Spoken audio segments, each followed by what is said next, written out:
Welcome to Wildly Human, where we navigate our 100% divinity and 100% human. And today we are talking about the difference between being victimized and victim consciousness. Oh, yeah, we are going there. Why? Because we want to be our most sovereign selves, and this mindset is how we do it. Now, I know this isn't always easy. We've experienced trauma, whether it's uppercase or lowercase t trauma. And when this happens, we have been victimized. When we've experienced victimization, it's difficult to break because it's all we know until we try to change it. And the thing that people don't tell you is there is a difference between victimization and being a victim, aka victim consciousness. Like for me, I didn't want to acknowledge the things that I went through because I didn't want to be a victim. I didn't want pity. I didn't want any of that. And I'm sure there's so many people here listening to this that feel the same way. So, being a victim or being in victim consciousness and the difference of victimization is what we're going over today. So, first, I'm going to talk about being in victim consciousness. And that's essentially looking at everything like it's happening to you. Like life is happening to you. That person that cut you off in traffic, how dare they do that to me? Your ex broke up with you. They were so toxic, narcissistic, etc. They did that to me. That person that cut you off, they weren't doing it to you. They just did it. Like, if they cut you off, they've probably cut off like 30 other people today, unless it's like 5 o'clock in the morning. But they cut people off all the time. It's not just you. And in case you haven't heard this before, I'm going to tell you now your ex probably wasn't toxic. Okay. We all have protector patterns that come out. And that doesn't make us toxic, it makes us human. Now, obviously, there are exceptions to that, and I'm not talking about the exception. Okay, I've had my share of unhealthy relationships. Some have caused more harm than others, but I can tell you it wasn't just them, it was also me, right? I stayed when I knew it was time for me to go. In some cases, our protector patterns in relationships that I've had, they didn't just cause conflict, like one-sided conflict. They just didn't mesh well together at all. And that's a part of life. That's part of navigating relationships. So why do we continue to like put ourselves in this victim consciousness? Well,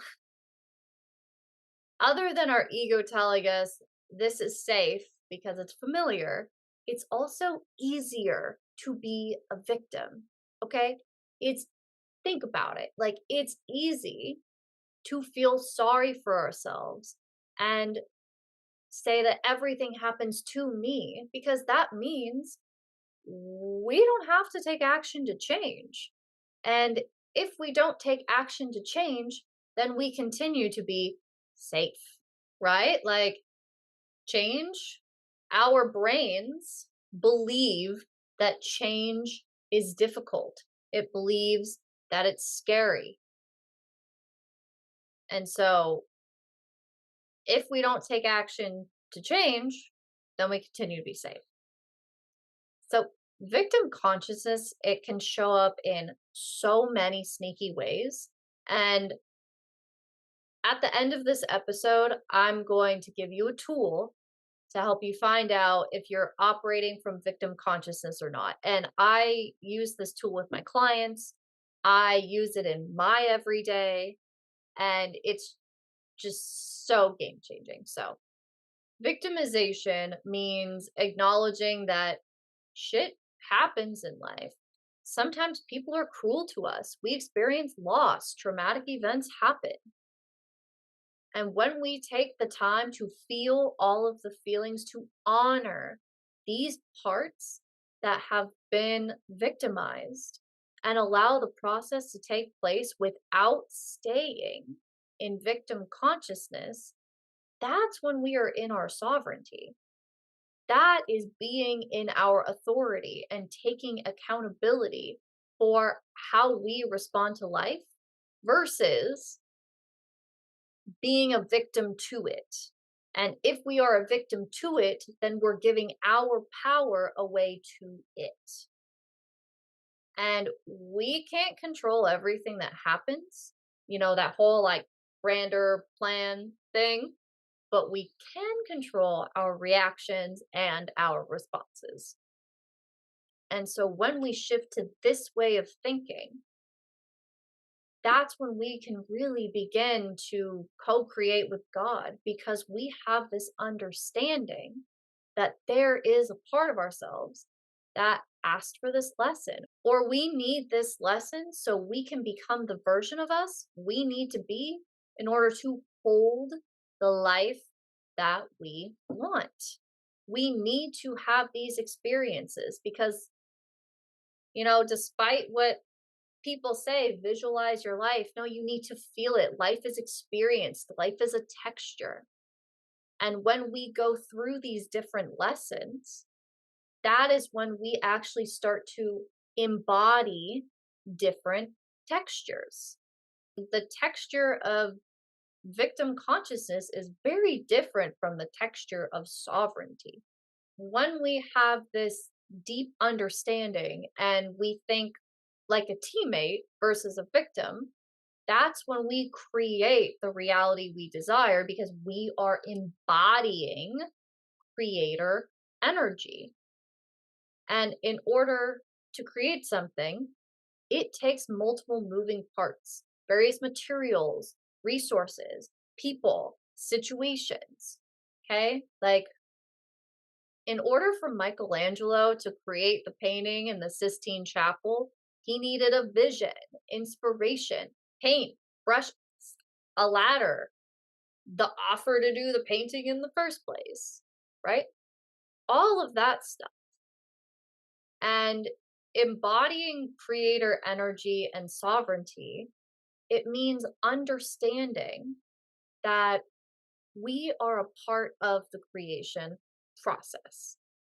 And that doesn't make us any less of a genius or any less important, but that the creation needed our specific genius, our special sauce, in order to truly make the creation the masterpiece that it is. So, applying this to victimization is saying that God created this masterpiece called Earth. Every single living thing that is here is a masterpiece within a masterpiece.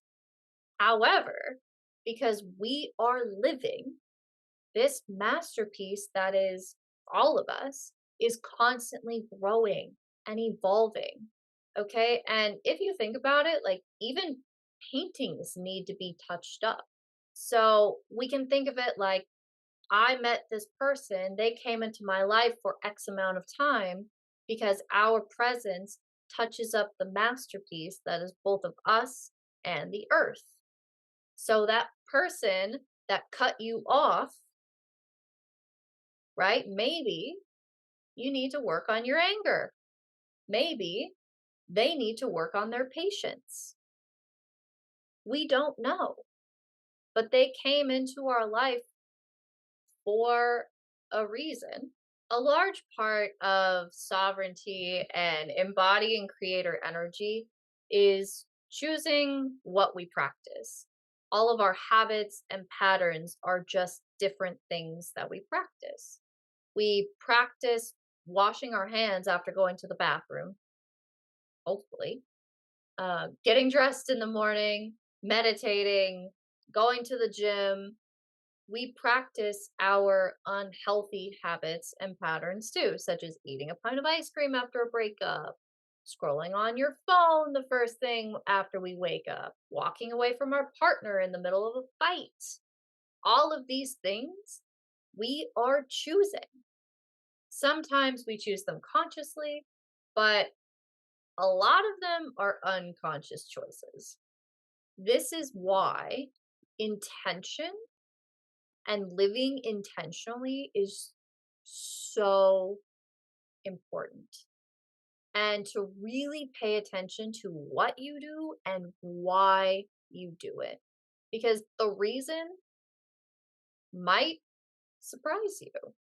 Something that's coming to me that we are so practiced in is doubt. Doubting ourselves, the journey, the process, other people, you name it. And people want to be more confident. I have a lot of clients that come to me that say they want more confidence, but then they spend their lives being practiced in doubt. So if you constantly doubt other people, whether the money will come, your partner's loyalty, your body image, stuff like that, it will be pretty damn difficult for you to practice confidence in yourself. And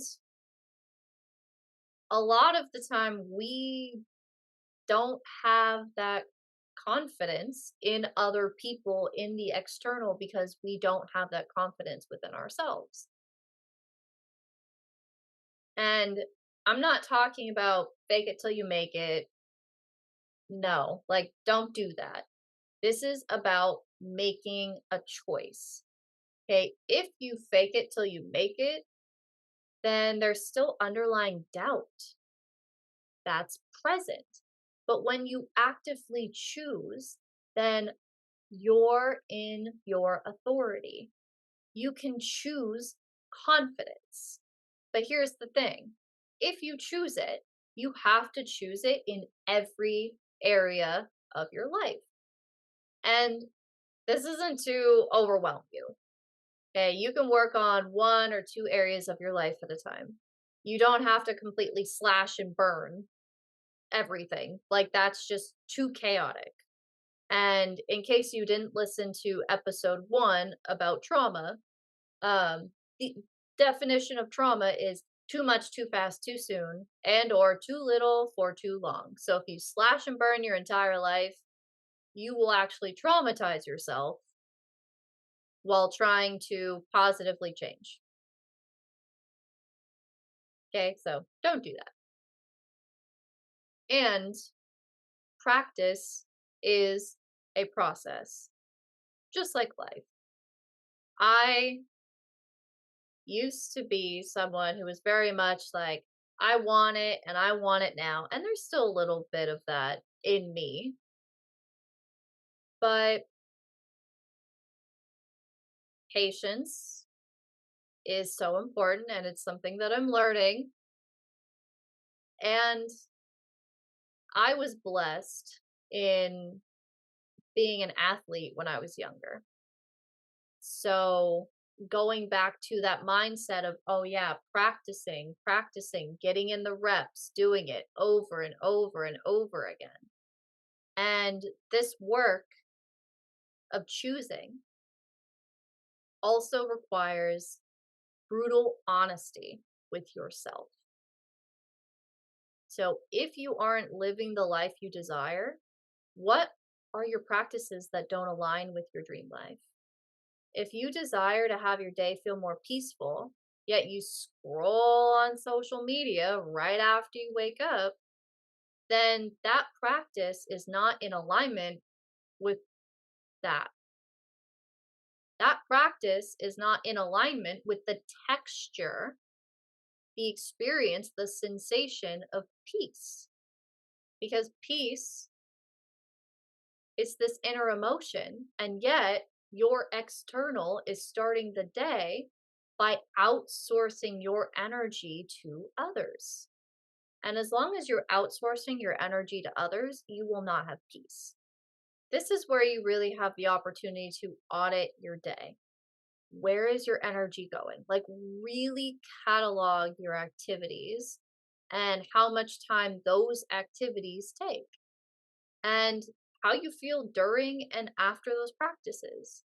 Now, I'm not saying to never go on social media, but paying attention to how much time you spend on it and how long you can be on it until you start to feel drained or numb, those are key indicators. Because if you feel drained or numb, that means you're burning yourself out. The energy is stagnant and you need to move on to something else. Energy is meant to flow, it's not meant to be hoarded, it's not meant to be stagnant. If it's a necessary task that needs to be done in order to get you one step closer to your goal, then like how can you make it fun? Where can you infuse joy? Can you listen to music or take dance breaks? You don't even have to get up and stop the activity. Like, you can dance while doing the activity. Can you dance or sing while typing out that email? If that's not your thing, what is your equivalent?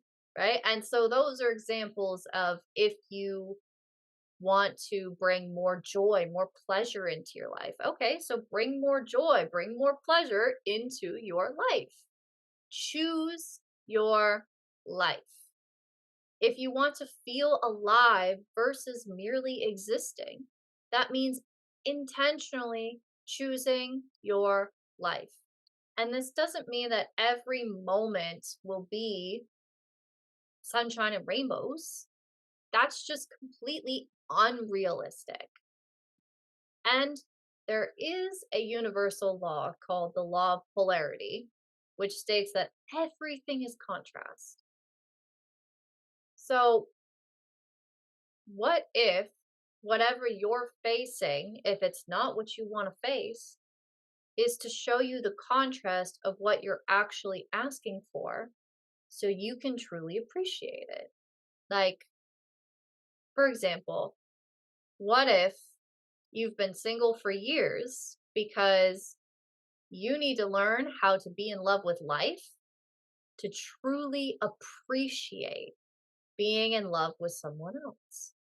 What if you don't have a lot of money in your bank account, so you can learn how to be energetically wealthy to truly appreciate your financial wealth when it comes?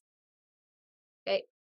When we choose to focus on the sun peeking out versus the clouds, we integrate the lessons much more quickly because we are in our authority. Being in our authority, in our sovereignty, that's expansive. Like, you could be on the floor on your hands and knees sobbing, but still feel expansive if you choose to be in your sovereign presence. I know because that has happened. Moments that used to completely contract me and deplete me. When I said, okay, I'm allowing it, I'm choosing to feel it versus allowing it to overpower me, to consume me, I felt expansive while being curled up in fetal position on the floor. Like, energetically, I felt expansive because I knew that whatever it was that was happening, it was helping me grow. So when I choose to be present in it, I'm growing, and it's also not going to last forever. Okay. So I know that I really went a lot into choosing and sovereignty and authority, but I feel like we hear a lot about sovereignty and authority on social media, but it's very kind of surface level and we don't talk about it. And yeah, in order to get out of victim consciousness, we really need to figure out how to be in our authority, which brings me on to the tool that I mentioned earlier to find out if you are operating in victim consciousness or if you're operating in your sovereignty. And it's this thing called the drama triangle, which was developed by Stephen Cartman in the 1960s. And it's changed a bit since then. So you might see different phrases or iterations of it, but I'm going to teach you the phrases that were taught to me. So in this triangle, there are 3 points. Okay. And each point represents a different role. So a there's a victim, a villain, and a hero. So how it works is if you villainize something or someone, then you either put yourself in the place of the hero or the victim. If you look at something or someone like they're a victim, like, oh, poor them, they can't get out of this situation, there's pity involved, then you either villainize yourself or you're the hero. And then if you make something or someone a hero, you either victimize yourself or villainize yourself because you either villainize yourself or victimize yourself. And basically, the whole point of the drama triangle is it's called a drama triangle. So, as long as you are in the triangle, there will be drama in your life. Your mindset, as long as it's operating in that drama triangle, you are always a victim.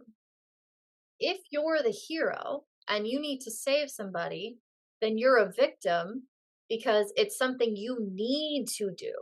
And if you need to do it, it has ownership over you, right? And this, we hear this phrase martyrdom. It's martyrdom. And also, martyrdom is very fucking selfish. Let's be honest. If you villainize yourself or someone else, then you or that person, they're the enemy. And like, look at school bullies, right? We're told hurt people hurt people. And yes, this is true. Therefore, you are a victim. You're a hurt person hurting someone else, or they are a hurt person hurting you, and you're the victim, or you're the hero. And then if you're the victim, well, then you're the victim, right? I think that one's pretty self explanatory. But however, what can happen with the drama triangle is you can flip it and it becomes the author triangle. So the victim becomes the author, the hero becomes the collaborator, and the villain becomes the challenger. And when you look at life through this lens of people that would normally, or situations that would normally be the enemy, or obstacles, or, oh, it's hard, I can't get through it. If you're like, oh, this is a challenge, then you take ownership of yourself, your sovereignty, of your choice, and you face the challenge, you move through it steadfast. Does that mean it's always going to feel like peaceful every moment? No. But when we have this energy, it flows. And when things flow, they feel easier. Okay. And anyone that you might have placed as the hero or your savior, they become your collaborator and they help elevate you to the next level. They provide you with resources that you might not have, which, by the way, is totally okay because we all have gifts and resources that we have, whether they're internal or external, and other people have resources and gifts, internal and external, because we are meant to help each other. Humans are social and relational beings, and we are meant to look after one another. We are meant to collaborate. That's Our society has become so individualistic, but we're meant to collaborate. Like, we do need each other. It's part of our needs. So the hero becomes the collaborator because they're not saving you. They are looking at you from an empowered place. And they're thinking, okay, how can we elevate so that you can get to the next level? Which is way more powerful than let me save you. Oh, you need my help. I'm going to save you, right? Like, it's the texture, the experience, the sensation, it's different. And then, of course, we have the author, right? So you have the choice. You're writing the narrative. You're choosing your life. You're in your sovereignty. You're in your authority, which I personally prefer to have authority over power because I feel like people interchange the words a lot, but they are different. So, power is the ability to influence decisions, whereas authority is the right to make decisions. So, when you have power, you don't necessarily have authority. You don't have the right to decide if you have power. It's just influence. And while influence is important, it's not everything. Whereas if you have authority, you have the right to decide and influence, which I'm going to choose that every day. Okay. Especially when it comes to writing my own narrative, my life. So, the really cool thing about the author triangle is whether you're dealing with a collaborator or a challenger, on the other side of that situation is your next best version of yourself, right? Either the collaborator is like, yeah, I'm here, I'm ready to help, I'm ready to serve, let's go, let's get you there. They're your hype man. And the challenger, they're there to kind of test you a little bit, like, have you truly embodied the inner work that you've been doing? This is so key because we don't actually change until embodiment takes place. And so the challengers help us figure out, have has embodiment actually taken place? If you're handling a situation differently than you would have a month ago, a year ago, 5 years ago, then yes, you have embodied the work, right? And so the challengers also help us remember, wow, I've really changed. So, something else I want to mention is if you are in someone else's author triangle and they're the author, then that means that you're either in the role of the collaborator or the challenger. So then you are helping them elevate to their next best version of themselves, which is pretty fucking cool, if you ask me. So I used to have issues with feeling like I was an outcast, feeling like I didn't belong.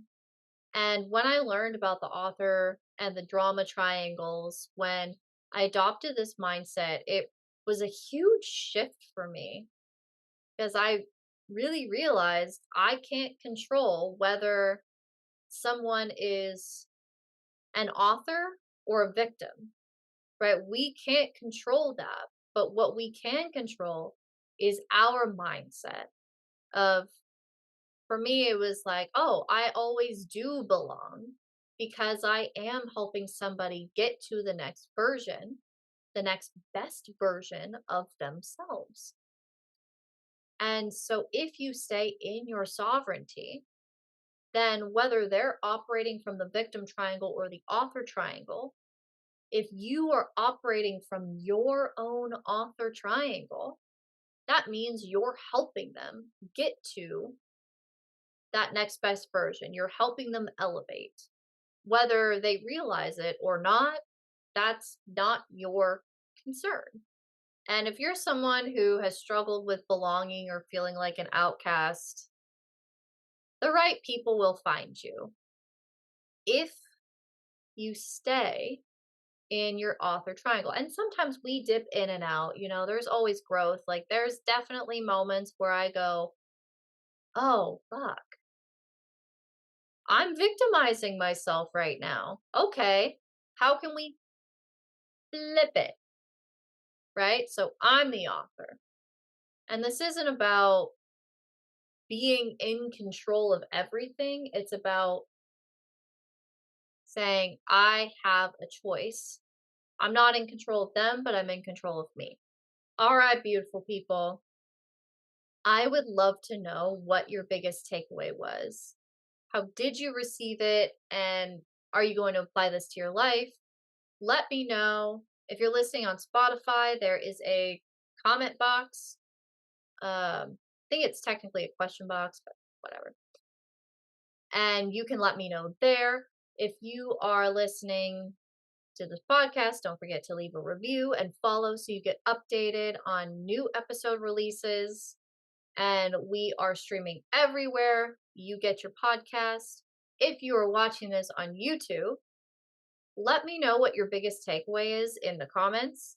And of course, don't forget to like, comment, subscribe, share, all the things. And I will also put my Instagram handle below. So if you want to send me a private message, my DMs are open. I will see you next week.